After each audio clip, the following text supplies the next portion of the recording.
အားလုံးပဲမင်္ဂလာပါဒီနေ့မှာတော့ One Piece ထဲကအင်အားအကြီးဆုံး Devil Fruit 10လုံးကိုအဆင့်လိုက်စူးစီးထားပါတယ်ဘယ်တစ်သီးကနံပါတ်1နေရာကိုရယူထားလဲဆိုတာအဆုံးထိကြည့်လိုက်ရအောင်နံပါတ်10နေရာမှာတော့ Big Mom ရဲ့ Soru no Mi ဝိညာဉ်တစ်သီးဖြစ်ပါတယ်ဒီတစ်သီးဟာ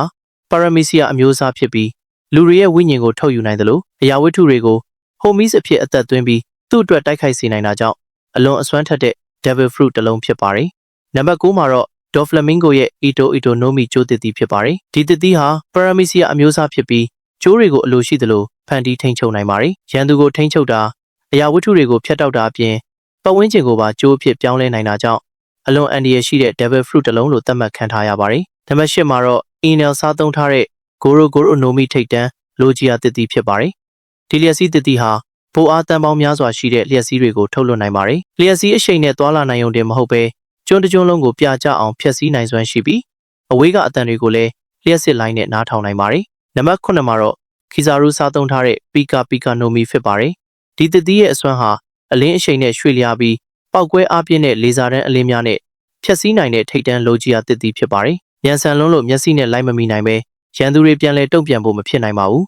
နံပါတ်6မှာတော့ Akainu စားသုံးထားတဲ့ Magu no Mi ဟာတိုက်ခိုက်ရေးစွမ်းအားအမြင့်ဆုံး Logia Devil Fruit တွေကတစ်ခုလို့ပြောနိုင်ပါတယ်ချော်ရည်ရဲ့အပူချိန်နဲ့ဖျက်ဆီးနိုင်စွမ်းက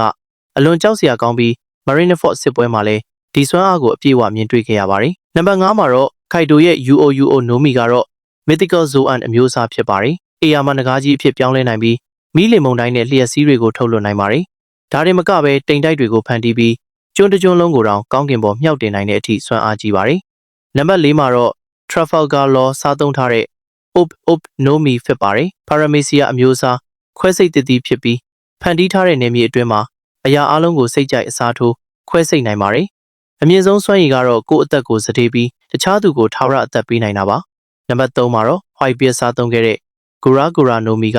Paramecia အမျိုးအစားငလျင်တစ်သီးဖြစ်ပြီးငလျင်လိုင်းနဲ့ဆူနာမီတွေကိုဖန်တီးနိုင်တဲ့အဖြတ်စွမ်းအားအလွန်ကြီးမားတဲ့ Devil Fruit ဖြစ်ပါတယ်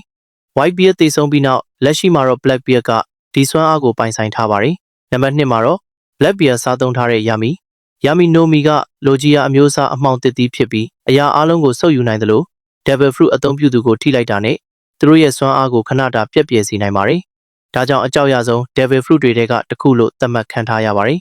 ဒီစင်းရဲ့နံပါတ်1နေရာမှာတော့ Luffy ရဲ့ Hito no Mi Model Nika ရပ်တည်နေပါတယ်ကမ္ဘာအစိုးရကနှစ်ပေါင်းများစွာဖုံးကွယ်ထားခဲ့တဲ့ဒီ Mythical Zoan တစ်သီးဟာနိုးထလာတဲ့အချိန်မှာတော့အသုံးပြုသူကိုအကန့်အသတ်မရှိလွတ်လပ်စွာတိုက်ခိုက်နိုင်စွမ်းပေးပါတယ်ရန်သူတွေကိုရောပတ်ဝန်းကျင်ကိုပါရာဘာလိုပြောင်းလဲနိုင်ပြီးစိတ်ကူးရှိသလောက်ဖန်တီးတိုက်ခိုက်နိုင်တာကြောင့်လက်ရှိ One Piece ထဲကအင်အားအကြီးဆုံး Devil Fruit လို့ပရိသတ်အများစုကလက်ခံထားကြပါတယ်ဗီဒီယိုလေးကတော့ဒီလောက်ပါပဲအဆုံးထိကြည့်ပေးလို့မိတ်ဆွေတို့အားလုံးကိုကျေးဇူးတင်ပါတယ်ခင်ဗျနောက်ထပ် One Piece ရဲ့အကြောင်းအရာတွေကိုကြည့်ရှုနိုင်ဖို့ like နဲ့ subscribe လုပ်ပေးခဲ့ကြပါနောက်ထပ်ဗီဒီယိုမှာပြန်တွေ့ကြမယ်